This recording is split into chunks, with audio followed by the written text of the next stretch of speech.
స్థల పురాణం. ఒకే పీఠంపై ముగ్గురు అవతారమూర్తులు. బూరుగుగడ్డ.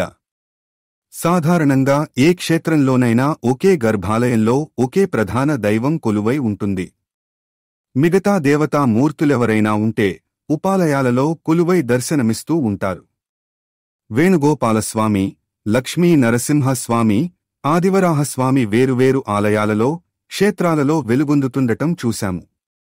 అలా కాకుండా ఆ ముగ్గురు అవతార మూర్తులు ఒకే గర్భాలయంలో ఒకే పీఠంపై కొలువైన క్షేత్రంగా బూరుగుగడ్డ కనిపిస్తుంది.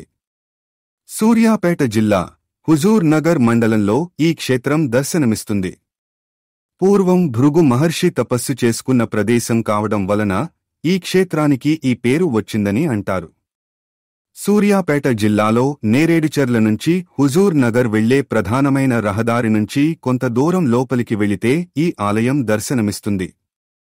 వందల సంవత్సరాల చరిత్రకు అద్దం పడుతూ కనిపిస్తుంది.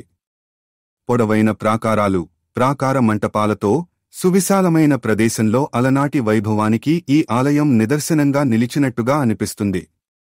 కాకతీయుల కాలంలో స్థానిక అధికారులైన సత్రం బొల్లమరాజు, దేవకీ పుత్రదాసు ఈ ఆలయాన్ని నిర్మించినట్టుగా ఇక్కడి శాసనాలను బట్టి తెలుస్తోంది.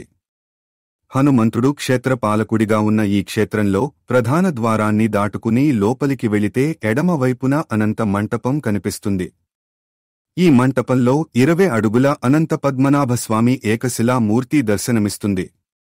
అక్కడి నుంచి ముందుకు వెళితే గోదాదేవి, మనవాళ్ల మహాముని సన్నిధి, రామానుజుల వారి సన్నిధి, ఆళ్వారుల మంటపం కనిపిస్తాయి. ముందుగా ప్రత్యేక మందిరంలో కొలువైన గోదాదేవి దర్శనం చేసుకున్న తరువాత ప్రదక్షిణ పూర్వకంగా వెళ్లి గర్భాలయంలోని ప్రధాన దైవాలను దర్శించడం ఇక్కడి ఆనవాయితీ.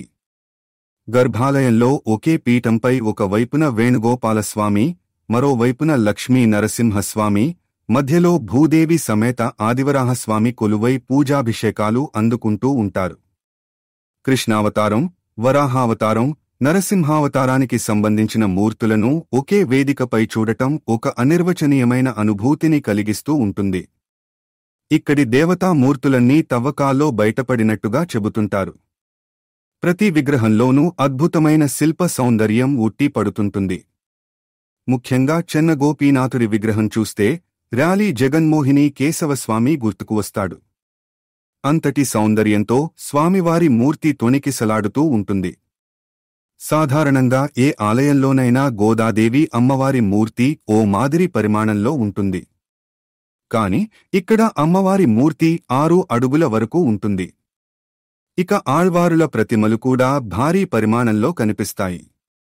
నిజంగానే ఆళ్వారులు వచ్చి పంక్తి భోజనానికి కూర్చున్నారేమోనని అనుకునేలా ఉంటాయి.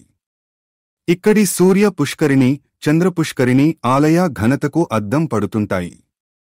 ధనుర్మాసంలోనే కాకుండా వైష్ణవ సంబంధమైన పర్వదినాలలో భక్తుల తాకిడి ఎక్కువగా ఉంటుంది. ఇటు నేరేడుచెర్ల మీదుగా, అటు హుజూర్ నగర్ నుంచి ఈ ఆలయానికి ఆటోల్లో, కార్లలో చేరుకోవచ్చు. ఈ క్షేత్రాన్ని దర్శించడం వలన గ్రహదోషాలు, దుష్టశక్తి పీడలు, భూ సంబంధమైన సమస్యలు తొలగిపోతాయని భక్తులు విశ్వసిస్తుంటారు.